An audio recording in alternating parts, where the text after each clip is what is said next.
Het is de bedoeling dat we even die ene familie daar pakken. We gaan er naartoe.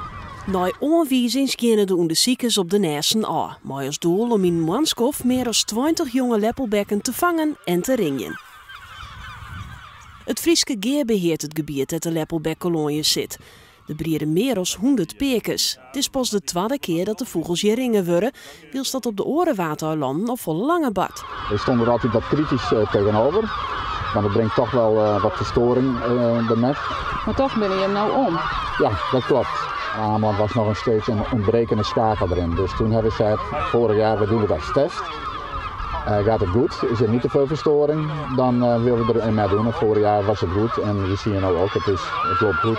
Voor de onderzoekers is het belangrijk dat ze de leppelbekken nou ook op het Amelandringje maaien.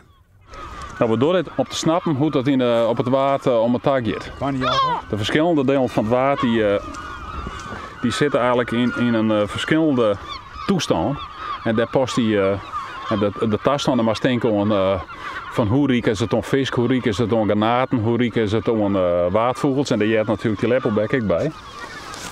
Wat maait binnen 60 nesten van leppelbekken op het Ameland voortspeelt. Die hij weer een nijplakje zocht. Intussen binnen er zwaar genoeg de leppelbekken in het waardgebied.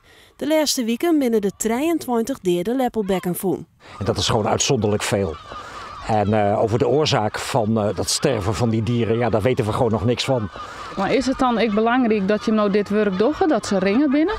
Dat is natuurlijk belangrijk, want stel dat je een sterfte krijgt en je hebt veel geringde dieren, dan weet je ook waar ze vandaan komen. En dan weet je hun herkomst. Dan kun je gerichter zoeken naar een oorzaak.